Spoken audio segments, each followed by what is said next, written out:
Hello, everyone.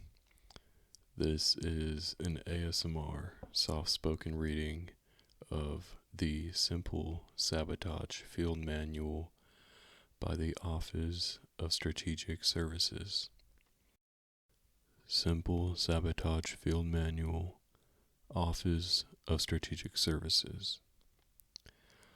Office of Strategic Services, Washington, D.C., 17th of January, 1944. This Simple Sabotage Field Manual Strategic Services Provisional is published for the information and guidance of all concerned and will be used as the basic doctrine for strategic services training for this subject. The contents of this manual should be carefully controlled and should not be allowed to come into unauthorized hands. The instructions may be placed in separate pamphlets or leaflets according to categories of operations, but should be distributed with care and not broadly. They should be used as a basis of radio broadcasts only for local and special cases and as directed by the theater commander. AR 380-5 pertaining to the handling of secret documents will be compiled within the handling of this manual. Part 1, Introduction. The purpose of this paper is to characterize simple sabotage, to outline its possible effects, and to present suggestions for inciting and executing it. Sabotage varies from highly technical coup de main attacks that require detailed planning and the use of specially trained operatives to innumerable simple acts which the ordinary individual citizen saboteur can perform. This paper is primarily concerned with the latter type. Simple sabotage does not require specially prepared tools or equipment. It is executed by an ordinary citizen who may or may not act individually and without the necessity for active connection with an organized group. And it is carried out in such a way as to involve a minimum danger of injury, detection, and reprisal. Where destruction is involved, the weapons of the citizen saboteur are salt, nails, candles, pebbles, thread, or any other materials he might normally be expected to possess as a householder or as a worker in his particular occupation. His arsenal is his kitchen shelf, the trash pile, his own usual kit of tools and supplies. The targets of his sabotage are usually objects to which he has normal and inconspicuous access in everyday life. A second type of simple sabotage requires no destructive tools whatsoever and produces physical damage, if any, by highly indirect means.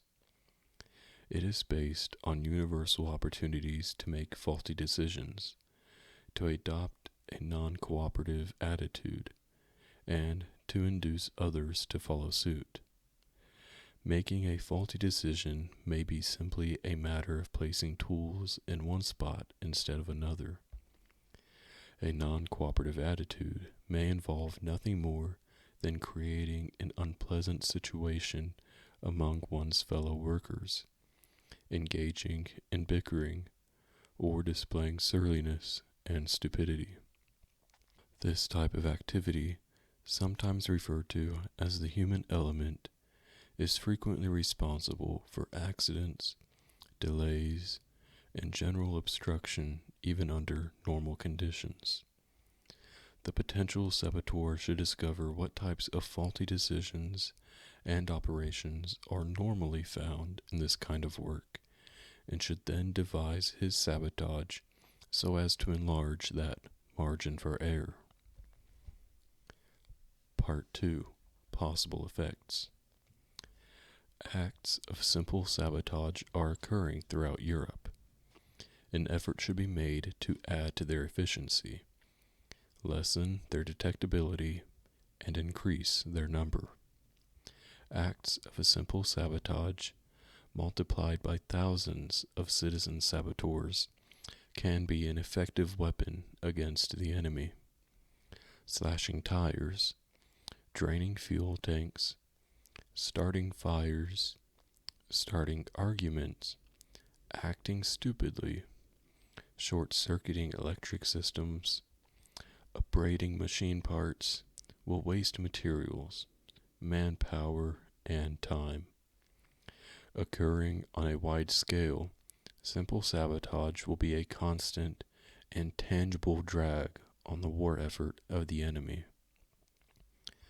Simple sabotage may also have secondary results of more or less value. Widespread practice of simple sabotage will harass and demoralize enemy administrators and police. Further, success may embolden the citizen saboteur eventually to find colleagues who can assist him in sabotage of greater dimensions. Finally, the very practice of simple sabotage by natives in enemy or occupied territory may make these individuals identify themselves actively with the United Nations war effort and encourage them to assist openly in periods of Allied invasion and occupation. Part 3. Motivating the saboteur. To incite the citizen to the active practice of simple sabotage, and to keep him practicing that sabotage over sustained periods of time, is a special problem. Simple sabotage is often an act which the citizen performs according to his own initiative and inclination. Acts of destruction do not bring him any personal gain, and may be completely foreign to his habitually conservationist attitude toward materials and tools. Purposeful stupidity is contrary to human nature. He frequently needs pressure, stimulation, or assurance, and information and suggestions regarding feasible methods of simple sabotage. 1. Personal motives. The ordinary citizen very probably has no immediate personal motive for committing simple sabotage. Instead, he must be made to anticipate indirect personal gain, such as might come with enemy evacuation or destruction of the ruling government group. Gains should be stated as specifically as possible for the area addressed. Simple sabotage will hasten the day when Commissioner X and his deputies Y and Z will be thrown out, when particularly obnoxious decrees and restrictions will be abolished, when food will arrive, and so on. Abstract verbalations about personal liberty, freedom of the press, and so on will not be convincing in most parts of the world. In many areas, they will not even be comprehensible. Since the effect of his own acts is limited, the saboteur may become discouraged unless he feels that he is a member of a large, though unseen, group of saboteurs operating against the enemy or the government of his own country and elsewhere. This can be conveyed indirectly. Suggestions which he reads and hears can include observations that a particular technique has been successful in this or that district. Even if the technique is not applicable to his surroundings, another success will encourage him to attempt similar acts. It can also be conveyed directly. Statements praising the effectiveness of simple sabotage can be contrived, which will be published by white radio, freedom stations, and the subversive press. Estimates of the proportion of the population engaged in sabotage can be disseminated. Instances of successful sabotage already are being broadcast by white radio and freedom stations, and this should be continued and expanded where compatible with security. More important than A or B would be to create a situation in which the citizen saboteur acquires a sense of responsibility and begins to educate others in simple sabotage. Number 2, encouraging destructiveness. It should be pointed out to the saboteur where the circumstances are suitable, that he is acting in self-defense against the enemy or retaliating against the enemy for other acts of destruction. A reasonable amount of humor in the presentation of suggestions for simple sabotage will relax tensions of fear. A. The saboteur may have to reverse his thinking, and he should be told this in so many words. Where he formerly thought of keeping his tools sharp, he should now let them grow dull. Surfaces that were formerly lubricated now should be sanded. Normally diligent, he should now be lazy and careless, and so on. Once he is encouraged to think backwards about himself and the objects of his everyday life, the saboteur will see many opportunities in his immediate environment, which cannot possibly be seen from a distance. A state of mind should be encouraged that anything can be sabotaged. Among the potential citizen saboteurs who are to engage in physical destruction, two extreme types may be distinguished. On one hand, there is the man who is not technically trained and employed. This man needs specific suggestions as to what he can and should destroy, as well as details regarding the tools by means of which destruction is accomplished. At the other extreme is the man who is a technician, such as a lathe operator or an automobile mechanic. Presumably, this man would be able to devise methods of simple sabotage which would be appropriate to his own facilities. However, this man needs to be stimulated to reorient his thinking in the direction of destruction. Specific examples, which need not be from his own field, should accomplish this. Various media may be used to disseminate suggestions and information regarding simple sabotage. Among the media which may be used, as the immediate situation dictates, are freedom stations or radio false broadcasts, or leaflets may be directed toward specific geographic or occupational areas, or they may be general in scope.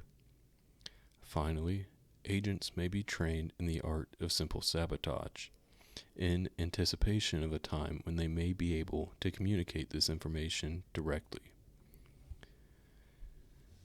The amount of activity carried on by the saboteur will be governed not only by the number of opportunities he sees, but also by the number of danger he feels. Bad news travels fast, and simple sabotage will be discouraged if too many simple saboteurs are arrested. It should not be difficult to prepare leaflets and other media for the saboteur about the choice of weapons, time, and targets which will ensure the saboteur against detection and retaliation. Among such suggestions might be the following. Use materials which appear to be innocent. A knife or a nail file can be carried normally on your person. Either is a multi-purpose instrument for creating damage. Matches, pebbles, hair, salt, nails, and dozens of other destructive agents can be carried or kept in your living quarters without exciting any suspicion whatever. If you are a worker in a particular trade or industry, you can easily carry and keep such things as wrenches, hammers, emery paper, and the like. Try to commit acts for which large numbers of people could be responsible. For instance, if you blow out the wiring in a factory at a central firebox, almost anyone could have done it. On-the-street sabotage after dark, such as you might be able to carry out against a military car or truck, is another example of an act for which it would be impossible to blame you. Do not be afraid to commit acts for which you might be blamed directly, so long as you do so rarely, and as long as you have a plausible excuse. You dropped your wrench across an electrical circuit because an air raid had kept you up the night before, and you were dozing at work.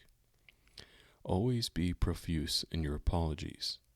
Frequently, you can get away with such acts under the cover of pretending stupidity, ignorance, overcaution, fear of being suspected of sabotage, or weakness and dullness due to undernourishment.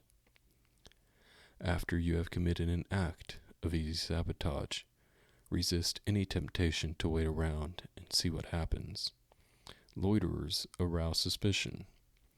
Of course, there are circumstances when it would be suspicious for you to leave. If you commit sabotage on your job, you should naturally stay at your work. Part 4. Tools, Targets, and Timing. The citizen saboteur cannot be closely controlled, nor is it reasonable to expect that simple sabotage can be precisely concentrated on specific types of targets according to the requirements of a concrete military situation. Attempts to control simple sabotage according to developing military factors, moreover, might provide the enemy with intelligence of more or less value in anticipating the date and area of notably intensified or notably slackened military activity. Sabotage suggestions, of course, should be adapted to fit the area where they are practiced. Target priorities for general types of situations likewise can be specified, for emphasis at the proper time by the underground press, freedom stations, and cooperating propaganda. Simple sabotage is more than malicious mischief, and it should always consist of acts whose results will be detrimental to the materials and manpower of the enemy. The saboteur should be ingenious in using his everyday equipment. All sorts of weapons will present themselves if he looks at his surroundings in a different light. For example, emery dust, a powerful weapon, may at first seem unobtainable, but if the saboteur were to pulverize an enemy knife sharpener or emery wheel with a hammer, he would find himself with a plentiful supply. The saboteur should never attack targets beyond his capacity or the capacity of his instruments. An inexperienced person should not, for example, attempt to use explosives, but should confine himself to the use of matches or other familiar weapons. The saboteur should try to damage only objects and materials known to be in use by the enemy, or to be destined for early use by the enemy. It will be safe for him to assume that almost any product of heavy industry is destined for enemy use, and that the most efficient fuels and lubricants are also destined for enemy use. Without special knowledge, however, it would be undesirable for him to attempt destruction of food crops or food products. Although the citizen saboteur may rarely have access to military objects, he should give these preference above all others. During periods which are in a military sense, such emphasis as can be given to simple sabotage might well center on industrial production, to lessen the flow of materials and equipment to the enemy. Slashing a rubber tire on an army truck may be an act of value. Spoiling a batch of rubber in the production plant is an act of still more value. Most significant sabotage for an area which is, or is soon destined to be, a threat of combat operations is that whose effects will be direct and immediate. Even if the effects are relatively minor and localized, this type of sabotage is to be preferred to activities whose effects, while widespread, are indirect and delayed. The saboteur should be encouraged to attack transportation facilities of all kinds.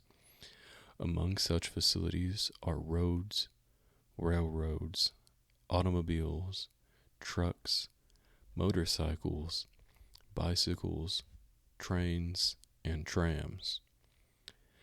Any communications facilities which can be used by the authorities to transmit instructions or morale material should be the objects of simple sabotage. These include telephone, telegraph and power stations, radio, newspapers, placards, and public notices. Critical materials, valuable in themselves or necessary to the efficient functioning of transportation and communication, also should become targets for the citizen saboteur. These may include oil, gasoline, tires, food, and water.